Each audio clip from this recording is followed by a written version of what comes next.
everyone to another Ref Brandon and the Todd Family YouTube video, wherever you are, whatever you may be doing. Thank you so much for making Ref Brandon and the Todd Family part of your day. We always greatly appreciate if you jump on here live here on this Tuesday evening. Feel free to leave a comment in the comment section down below. Make sure to give the video a like, a thumbs up. If you have not yet subscribed, please do so and share the video on all social media platforms.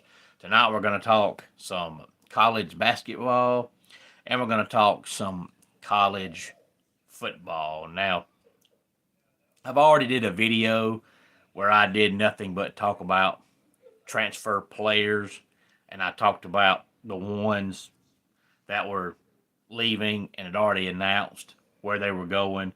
I had a list of, it was the top 25 according to expert players that were transferring, but only 11 of them had announced their destination. So 14 had not. Good evening, Keveron. Glad to have you here. As always, the Clemson basketball team got another ACC win tonight. They're now 5-0 in the ACC, 15-3 overall. If Brad Brownell is not careful, he's going to turn Clemson into a basketball program. This is going to be another year where he wins 20 plus games. He's basically doing that every year now, which used to happen on occasion. Rick Barnes had one, and years ago, Cliff Ellis had one, and then Oliver Purnell had one, but Brad Brownell basically does it every single year now. He's now the winningest basketball coach in Clemson history, and he's nowhere near done. He's going to make Clemson a basketball school the way he is going. He's doing a fantastic job with the Clemson basketball program. I think he's definitely going to be a Clemson lifer. I think they have 3 lifers now. Maybe I'm wrong, but I don't think Dabo will ever coach anywhere besides Clemson. I don't think Brad Brownell will ever leave Clemson. I can't say anywhere because he coached at UNC Wilmington and Wright State before Clemson, but I don't think he'll coach anywhere after Clemson. And I don't think the baseball coach, Eric Bakich, will ever leave Clemson. So I think their 3 major sport coaches will be Clemson lifers. Maybe I'm wrong. That's just my opinion, but thank you for chiming in, Keveron. I always appreciate seeing you in the comment section. But tonight I want to talk about a couple of more players who have announced their destination. Now, the list I had was just top 25, transfer players according to the experts. I'm not going to do a list of all 1,000 players that are transferred because, first of all, it would take too long. And second of all, the majority of the transfer players people have never heard of because they're leaving their program because they just don't play enough because they're not good enough. So they're not going to make a difference. So I'm not going to talk about them. Hey there, 8001. Glad to have you here. Or if it's Bree, either way, glad to have you here. I think it's the first time I've seen your name in the comment section. So appreciate you being here. Hey there, T-Monkey. Glad to have you here. But Dylan Raiola is going to Oregon. And the crazy thing about that is, first of all, I'm surprised Oregon won't seem to me. Raiola's just not good. I've never been impressed with him. But the second thing is, he announced, basically it came out on Sunday that he was going there. And as of Sunday, it wasn't official that Dante Moore was leaving.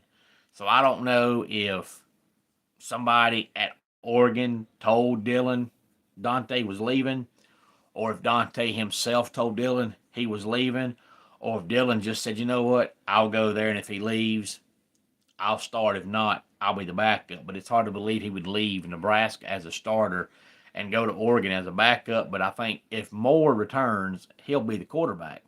But Raiola announced he was going there while Moore was still on the roster. Now, Moore has 1 year left, but most people think he's gone because he's probably going to be the 3rd or 4th quarterback taken if he leaves this year. But there's a lot more quarterbacks that's going to be in next year's draft than there is this year's draft. So Dylan Raiola is going to Oregon. We have Sam Levitt going to LSU, which pretty much everybody knew that. And we have DJ Lagway going to Baylor. Now, supposedly there's going to be no 6th year for Trinidad Chambliss, and Chandler Morris, who is currently the Virginia quarterback, is trying to get a 7th year of eligibility. And as of the time I started to record this video, he was still trying to get it. He hasn't been turned down for sure yet. And Bo Prabula is going to Virginia.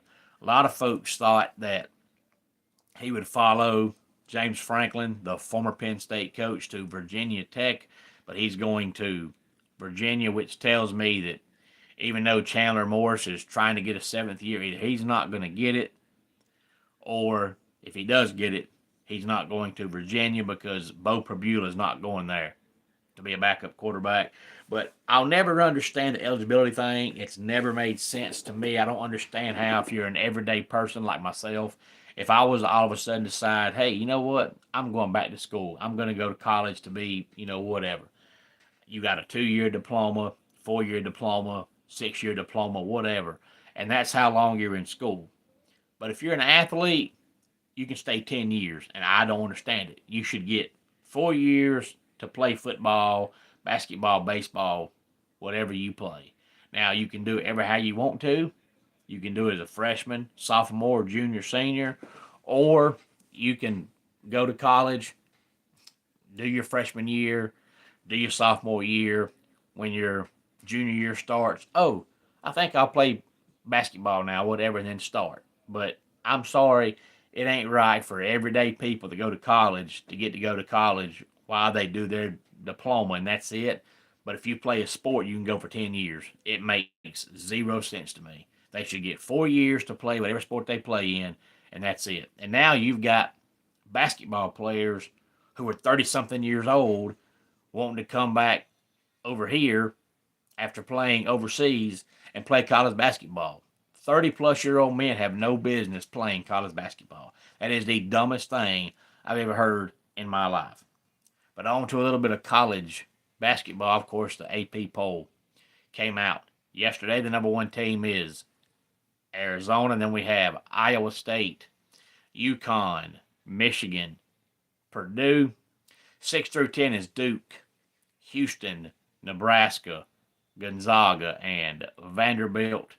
BYU, Michigan State, Illinois, North Carolina, and Texas Tech. And then we have Virginia, Arkansas, Alabama, Florida, and Louisville. And then rounding out the top 25 is Georgia, Clemson, Utah State, Tennessee, and Seton Hall. Tennessee, I don't think will be ranked much longer. They get respect because Rick Barnes is their coach. But at home, they're an average team. They're pretty good, but on the road, they are absolutely awful. And, of course, you play half your conference games on the road, and I don't know if Tennessee will win one road game in conference. They are terrible away from Knoxville. But, of course, they got Rick Barnes, which helps them out a little bit because he's a named coach, but they are terrible on the road. But I hope Georgia keeps winning because Clemson actually beat them back earlier in the season before conference play started. So the more Georgia wins, the better that win looks for Clemson. So I actually hope Georgia keeps winning. Any thoughts on any of this, please feel free to let me know. Let's go ahead and get our dad joke of the day in here. Did you know the German word for bra is stopping from flopping? And that does it for today's Ref Brandon and the Todd Family YouTube video. Until next time, it's Ref Brandon saying, just like in pro wrestling, life can be over by the count of 3. Tell your friends and family how much you